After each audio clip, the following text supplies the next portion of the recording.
It was the kind of evening where everything seemed to fall perfectly into place. The warm summer air drifted through the open windows, carrying with it the sounds of distant laughter and clinking glasses.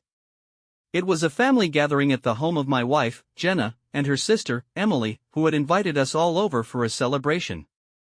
It was supposed to be a light-hearted evening, dinner, drinks, and some casual conversation. But little did I know, that night would shatter everything I thought I knew about my wife, our marriage, and the trust one had in our family.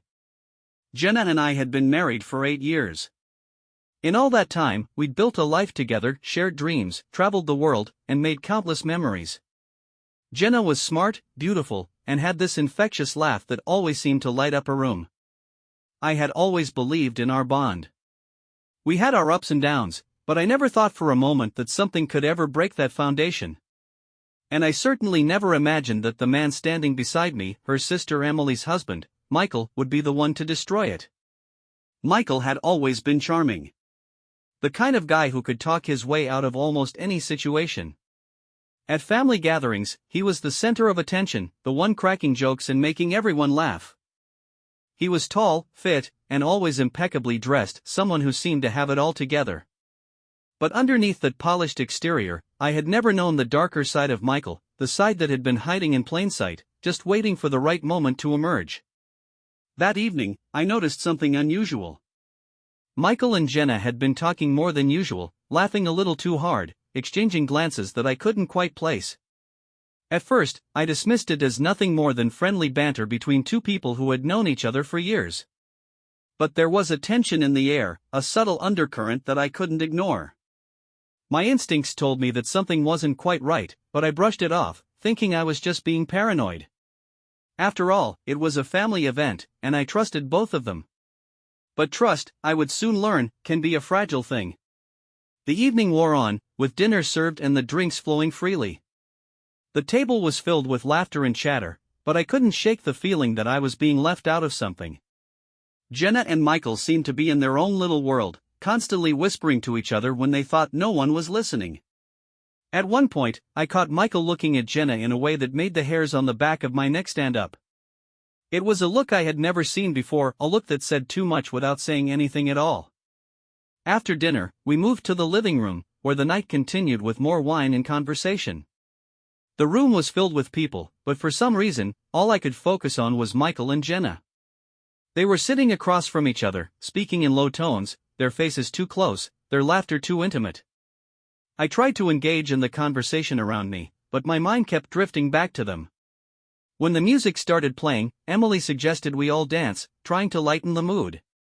I stood up, hoping the movement would distract me, but my gaze immediately went to Jenna. She was laughing with Emily, her hand resting lightly on Michael's shoulder as they danced together. The way she touched him, there was something there. It wasn't the kind of touch I was used to seeing between her and me. It was different.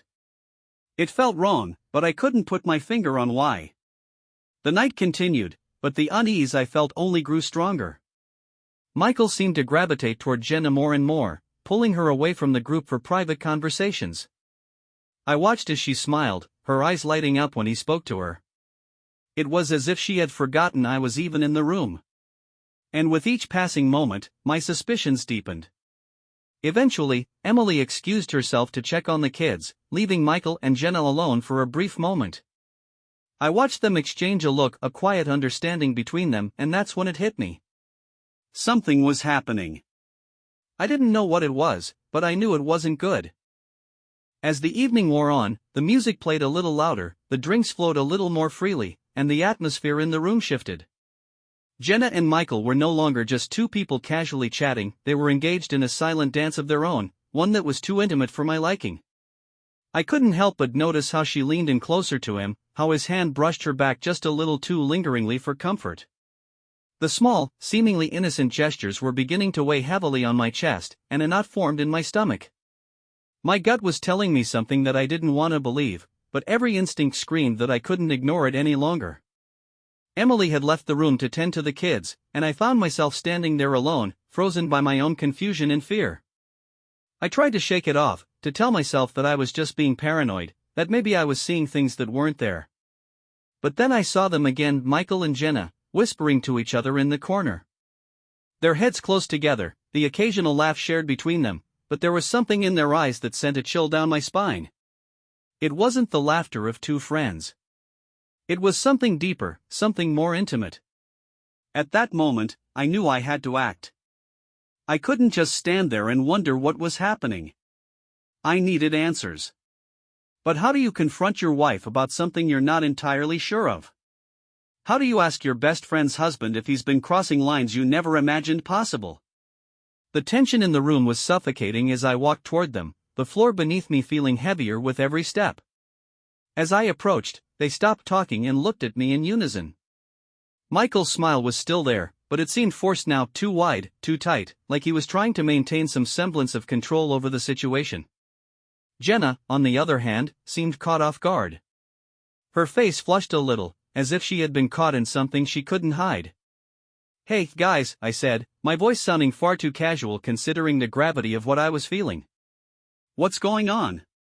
Jenna quickly stood up, a little too quickly. "Oh, nothing," she said, her smile just a little too bright. "We were just talking about some old memories, nothing special."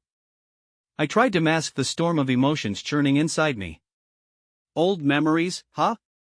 I repeated, my voice low and steady, though I could feel the anger bubbling beneath the surface. "Funny how you two seem to be making a lot of new ones tonight."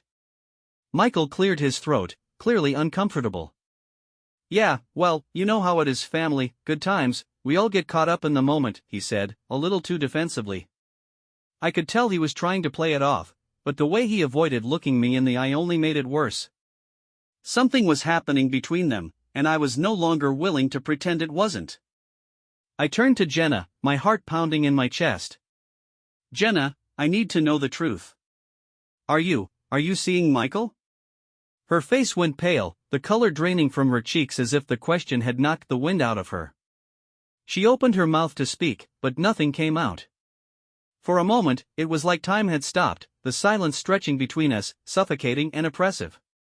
Michael shifted uncomfortably beside her, his eyes darting back and forth between us, but he didn't speak.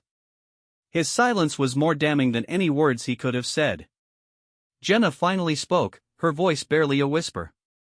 "Ryan, Don't lie to me, Jenna," I interrupted, the words coming out harsher than I intended. "I see the way you look at him.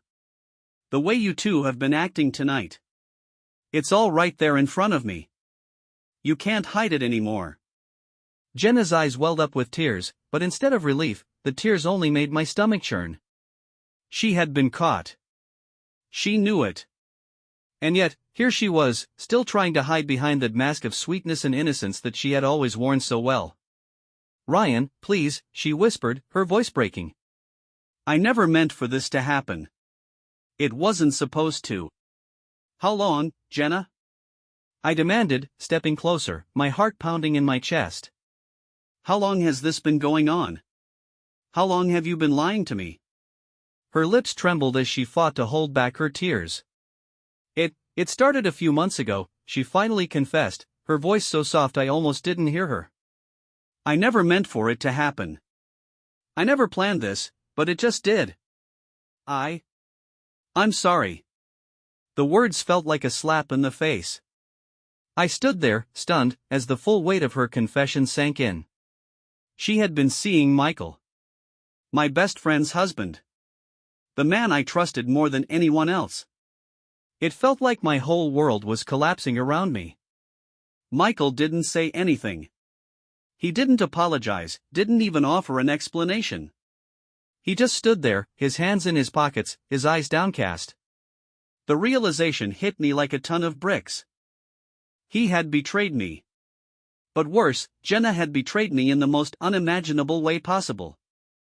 I didn't know what to say. I didn't know what to do.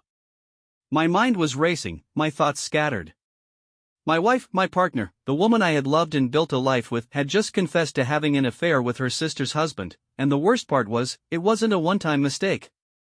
It had been going on for months. The room felt like it was closing in on me, the walls narrowing with every second. I couldn't breathe.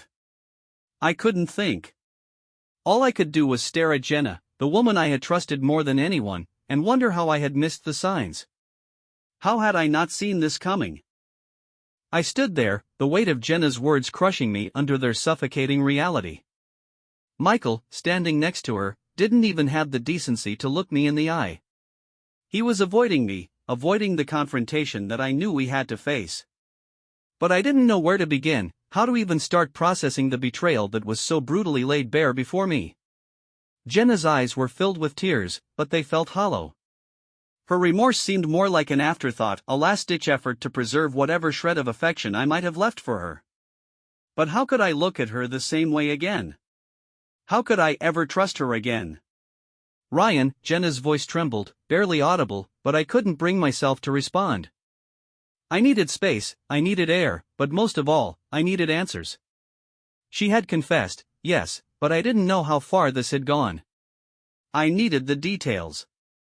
I needed to understand exactly what had happened between them, to grasp the full scope of the betrayal. How long, Jenna? I repeated, my voice low, steady, but strained. How long has this been going on? How many times, huh? Jenna flinched at my words, as if the very sound of them pierced her heart. But it wasn't her heart I was worried about, it was mine.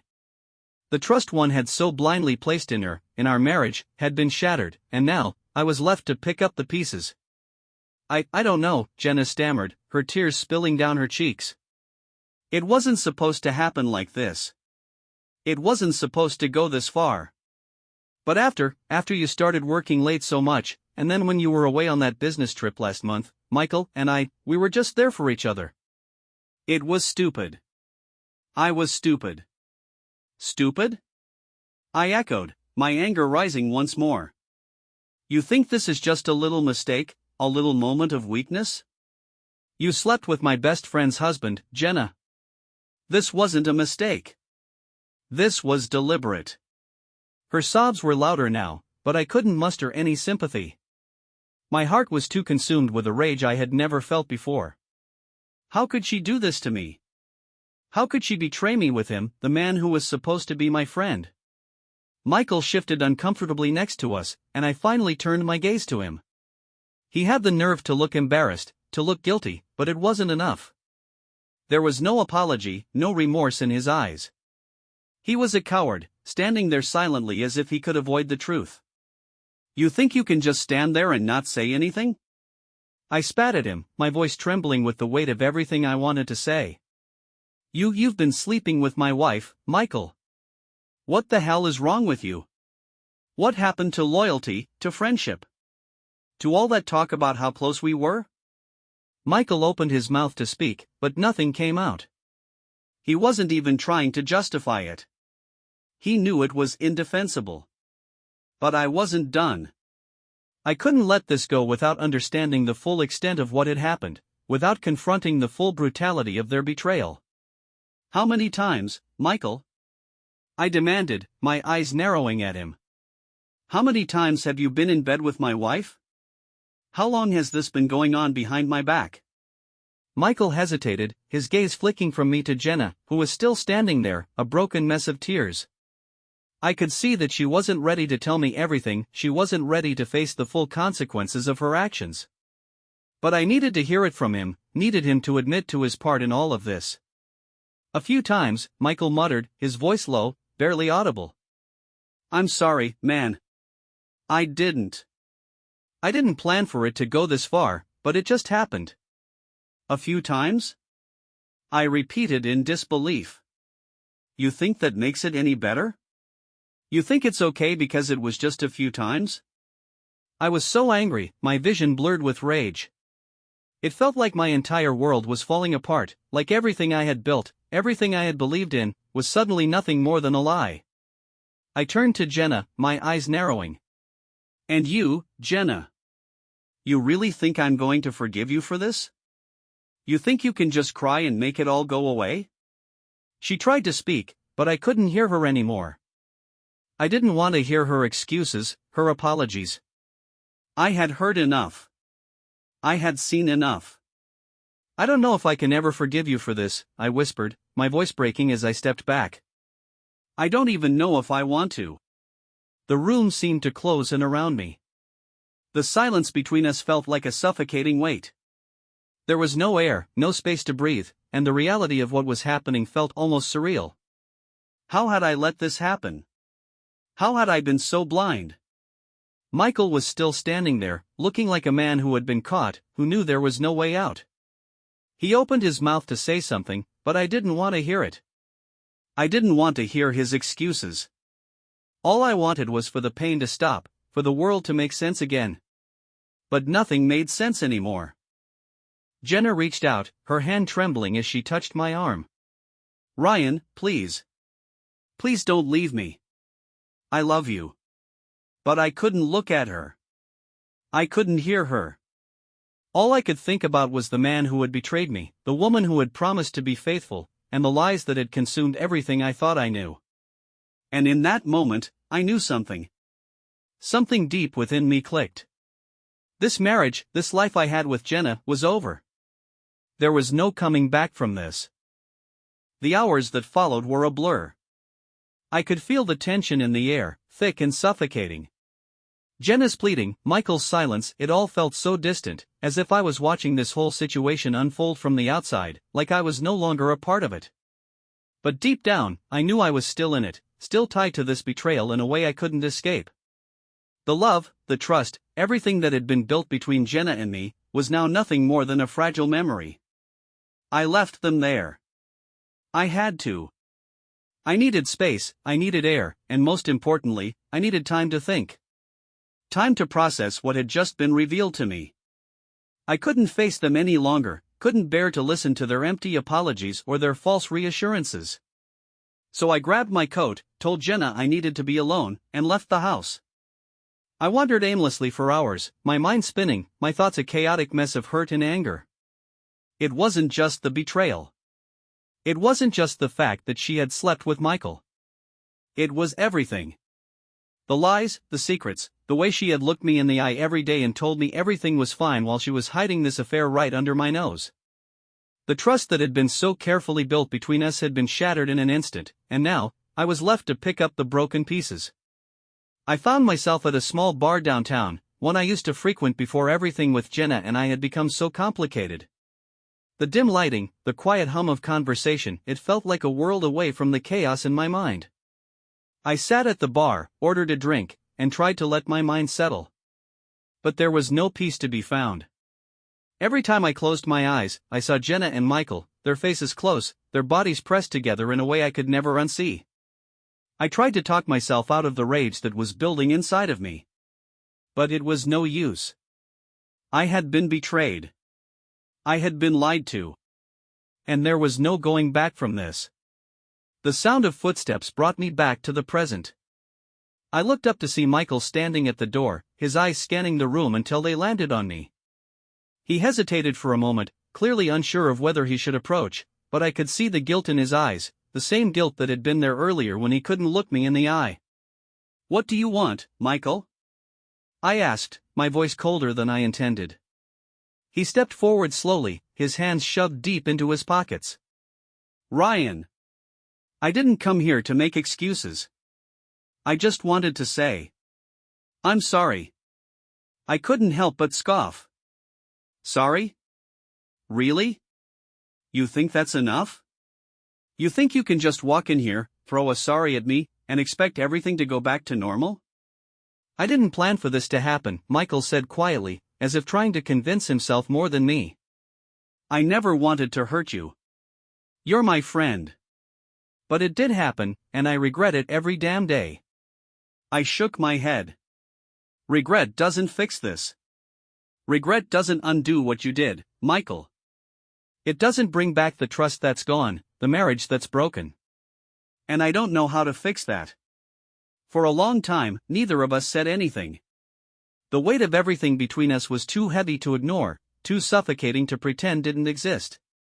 Michael shifted his weight nervously, clearly uncomfortable with the silence. But I couldn't bring myself to care about his discomfort. I couldn't bring myself to care about anything except the fact that my entire world had been turned upside down, and I didn't know how to deal with it. "I'm sorry," Michael repeated, but this time, there was no conviction in his voice. No real remorse. It felt empty, hollow. He was sorry for getting caught, sorry for the mess he had created, but he wasn't truly sorry for what had happened between him and Jenna. That much was clear. I stood up abruptly, the anger inside me rising again. You think saying sorry is going to fix this? You think that's enough for what you did? Michael stepped back, holding up his hands defensively. I never meant to hurt you, Ryan. I know that doesn't make it right, but I never wanted to be the one to. I don't know. I never wanted to destroy your life. But that's exactly what he had done. And it wasn't just Michael I was angry at, it was Jenna too. She had chosen him. She had chosen to betray me, to throw away everything we had worked for. She had made that decision, and she had done it without a second thought. You destroyed everything, Michael. You and Jenna both, I said, my voice trembling with the weight of the pain I was feeling. I don't know if I can ever forgive either of you. He looked at me, his face filled with regret, but it wasn't enough. It would never be enough. I understand if you never want to talk to me again, Michael said, his voice barely above a whisper. I don't expect forgiveness. I just needed you to know that I am sorry for what I did. I looked at him for a long moment, weighing his words, but I knew deep down that forgiveness was out of the question. Trust had been shattered, and there was no way to rebuild it. Not with him, not with Jenna. Everything was broken, and nothing would ever be the same. I think you should go, I said quietly, turning my back to him. I don't want to see you right now. I heard his footsteps retreating, but I didn't turn around. I couldn't. The anger, the betrayal, it was all too much to bear. And in that moment, I knew that my life would never be the same again. Jenna had betrayed me. Michael had betrayed me. And now, I was left to figure out how to pick up the pieces of a life that had been destroyed. The next morning came too quickly, the weight of the previous night's events still fresh in my mind. I hadn't slept at all, how could I? Every time I closed my eyes, I saw Jenna and Michael, together, betraying me. The image wouldn't leave my mind, it haunted me, tortured me. There was a quiet rage bubbling inside me, a rage that I didn't know how to control. I had tried to think about the right way to handle all of this, but the truth was there was no right way. There was no guidebook for how to deal with the woman you loved cheating on you with your best friend. There was no script for how to repair a marriage shattered by the very people who should have had your back. I stood in front of the bathroom mirror, staring at my reflection. My face looked different, older, like a man who had seen something he could never unsee. The bags under my eyes were proof of how little sleep I had gotten. I didn't recognize myself anymore. The person I had been before yesterday seemed like a lifetime ago, a version of me that didn't know the truth. But now I did. And the truth was ugly. I couldn't shake the feeling of betrayal, couldn't escape the crushing sense of loss. My marriage, my entire life, had been a lie. I had believed in Jenna, in us. I had trusted her, loved her. And now I was left to pick up the shattered pieces, to figure out where to go from here. I took a deep breath, trying to steady myself, before picking up my phone. I had to call her. I had to face this head-on. There was no avoiding it any longer.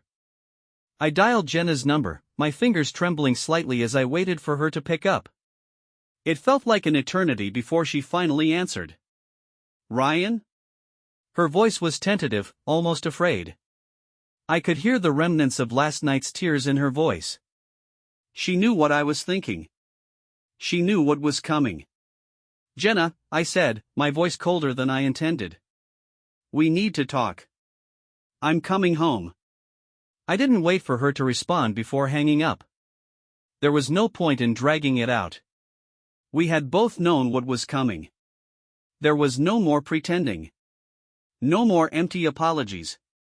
The truth was laid bare, and we had to face it, no matter how painful it was. I drove back to our house in silence, the road stretching out in front of me like a never-ending journey to nowhere. Every turn, every stoplight, felt like an eternity. But I couldn't back down now. I had to confront her. I had to hear her out, even though I wasn't sure I was ready for it. When I arrived home, the house felt colder than I remembered. The warmth that had once filled the space between us was gone. It had been replaced by the heaviness of betrayal, of broken promises. Jenna was standing by the door when I walked in, her eyes red from crying, her body trembling as if she were waiting for something, waiting for me to do something. But there was nothing to say. Nothing that could fix this. Nothing that could change what had already happened. I didn't speak at first. I just stood there, looking at her, trying to process everything. Her face, once so familiar, now seemed foreign to me. The woman I had married, the woman I had loved, was standing there, the very image of the woman who had destroyed everything. "Ryan," Jenna started, her voice soft, almost pleading. "Please, just let me explain. Please." I raised a hand, silencing her. I didn't want explanations. I didn't want excuses. "I don't want to hear it, Jenna," I said, my voice steady, but cold. "There's nothing you can say that will make this right. Nothing that will fix what you did." Her face crumpled, tears falling freely now. She stepped forward, but I backed away, not wanting her touch, not wanting her near me. "Not after everything that had happened. You don't understand," she whispered, her voice breaking. "I never meant for it to go this far. I didn't know how to stop it, Ryan. I was so lost, and Michael, he was just there. He was kind to me when you weren't, and I let it happen. I'm so sorry." Her words hit me like a ton of bricks, but I couldn't let myself feel sympathy. "Not anymore. Not after everything." "You're sorry?" I repeated bitterly. "Sorry doesn't change anything, Jenna. Sorry doesn't bring back the trust you've destroyed. Sorry doesn't make the fact that you've been sleeping with my best friend any less painful. Sorry doesn't make me forget that you've been lying to me for months, maybe longer." She shook her head, tears streaming down her face. "I never wanted to hurt you, Ryan. I love you. I do. But I messed up. I was weak, and I didn't know how to fix it. But I'm begging you, please, don't leave me.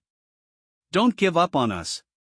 The words hung in the air between us, but I couldn't let myself be swayed. Love was not enough to fix this. Love didn't erase the betrayal. Love didn't undo the damage. It was gone.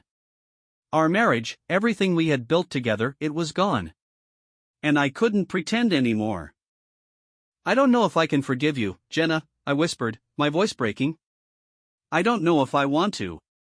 Her body trembled with the force of her sobs, but I couldn't bring myself to console her. "Not anymore. I was beyond that. The hurt was too deep, the betrayal too raw. I need time," I said, turning away from her. "I need time to think. I don't know what's going to happen, but I can't do this right now." Without waiting for a response, I grabbed my jacket and headed for the door. I couldn't stay here, not with her, not with him. I needed space. I needed to breathe. As I walked out of the house, I couldn't help but wonder if I would ever be able to come back. If I could ever look at Jenna the same way again. And I knew one thing for sure, I would never be the same. The next few weeks were a blur. I don't remember much of the time that passed between walking out of that house and standing at the edge of the life I had once known. What I do remember is the overwhelming sense of emptiness that followed me everywhere. Every place I went, every step I took, the pain from that night felt as though it was branded into my skin, as though I could never fully escape it. Jenna had called me countless times, left voicemail after voicemail, but I couldn't bring myself to pick up. I couldn't hear her voice. I couldn't hear the same old pleas for forgiveness, the same promises that everything would be different. She had betrayed me, and no amount of words could undo what she had done. I spent my days wandering around the city, trying to keep my mind occupied. I couldn't go home. The house was a constant reminder of everything I had lost. I stayed in cheap motels, drank alone at bars, and avoided my friends. I didn't want to face them. I didn't want to explain what had happened. It felt easier to just retreat into myself and let the world spin on without me. The anger and the sadness were all-consuming, and I wasn't sure how to break free from them. I finally reached out to Michael, of all people. I wasn't sure why. I suppose I needed some form of closure, even though I knew it wouldn't come from him. I hadn't seen him since that night at the bar, and I wasn't sure I was ready to face him again. But somehow, I found myself calling him, asking him to meet me. He agreed, though I could tell he wasn't sure what to expect. I met him in the same bar where we had spoken before, the place that had now become a symbol of the brokenness between us. I don't know what I was hoping for, maybe for him to show some real remorse, to admit that he had done something unforgivable. But when I sat down across from him, all I saw in his eyes was guilt. No more. No less. Ryan, he said quietly, avoiding my gaze. I didn't think you'd want to see me again. Why did you do it, Michael? I asked, my voice barely above a whisper. I wasn't angry anymore. At least, not at him. The anger had long since turned into a dull ache, a constant reminder of the betrayal. What did she offer you that I couldn't? Michael looked at me then, and I saw a flicker of regret, mixed with something else. Something darker. It wasn't about her offering anything, he said. It wasn't about you, either. It was about me, Ryan. I got lost in something I shouldn't have. And now, I can't take it back. He seemed genuinely remorseful, but that didn't make what had happened any easier to bear. His words, though heartfelt, felt empty in the face of everything that had transpired. The damage had been done. We both knew it. I took a long sip of my drink, trying to steady my hands, my nerves. So, what now, Michael? Do we just pretend it never happened? Pretend that everything's fine? He shook his head. I'm not asking for forgiveness, Ryan. I know I can't have that. I don't expect you to forgive me. I just want you to know that I regret it. I wish I could undo it, but I can't. I sat back in my chair, processing his words, trying to figure out what to do with them. The truth was, I didn't know what to do. I didn't know if I could ever forgive either of them, and I wasn't sure if I wanted to. I don't know if I can ever look at you the same way again, I said quietly. Not after everything that's happened. I don't know if I'll ever be able to trust you, or her, or anyone again. Michael nodded, understanding the weight of my words. I get it, he said softly. I don't expect you to forgive me. I don't deserve it. I didn't say anything else. I couldn't. The silence between us stretched out, suffocating us both, but there was nothing more to say. The chapter of our lives was closed. The damage was irreparable. I left the bar that night with no answers, no closure. Just more questions. I didn't know where I was going or what I was supposed to do next. I didn't know if I would ever find my way back to a version of myself that wasn't broken, that wasn't defined by betrayal and loss. When I finally returned to the house, Jenna was waiting for me. Her face was pale, her eyes swollen from crying. She had clearly been waiting for me to come back, to talk, to try to fix things. But I knew it was too late. I'm sorry, Ryan, she whispered, the words catching in her throat. I know I've ruined everything. I can't take it back, but please, can we just try to fix this? Please, don't leave me. I stood there, watching her, my heart heavy with a mix of sorrow and anger. The woman I loved, the woman I had trusted, was standing in front of me, pleading for another chance.